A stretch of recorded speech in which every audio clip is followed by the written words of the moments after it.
အင်္ဂလိပ်ကျတော့ဗာလဲဖယားကို limit လောက်တာကိုဖယားမကြိုက်ဘူး limit လောက်တာတနည်းအားဖြင့်ဘာကြီးလဲအဲ့ဒါဖယားကိုစန့်ကျင်နေတာ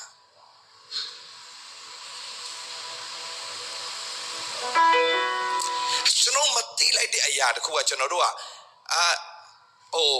ဘလို့ခေါ်မလဲ limit လောက်တာပါလေမယုံကြည် limit လောက်ပြီလေမယုံရင် limit လောက်ပြီမယုံရင် limit လောက်ပြီနောက်တစ်ခုရှိတယ်ညီကိုမောင်မတို့ကျွန်တော်တို့ကဖျားစီရနဲ့သင်ယူတာမရှိဘဲနဲ့တခုခုဖြစ်လာရင်ကိုယ့်ရဲ့ခံစားချက်နဲ့ကိုကဖျားသခင်ကိုပြန်တုံ့ပြန်တာအများကြီးရှိတယ်ဥပမာကျွန်တော်နားလည်အောင်ပြောပြမယ်ပြဿနာတစ်ခုဖြစ်လာရင်ကျွန်တော်တို့ကပြဿနာကိုဖျားကိုဖြေရှင်းခိုင်းတယ်အဲ့ဒါအင်မတန်မှမှားယွင်းသောအရာဖြစ်တယ်ဆိုတော့ကျွန်တော်တို့မသိဘူးပြဿနာဖြစ်လာရင်ကျွန်တော်တို့ဖျားကိုပြဿနာဖြေရှင်းခိုင်းတယ်ဆိုတင်းရဲ့ပြဿနာကိုဖျားဖြေရှင်းရအောင်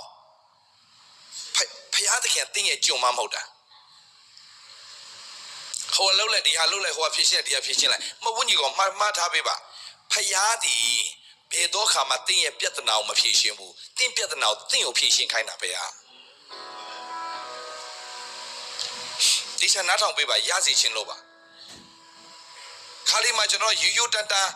revelation မရှိဘဲနဲ့တွားနေကျွန်တော်ဆုံးရှုံးသွား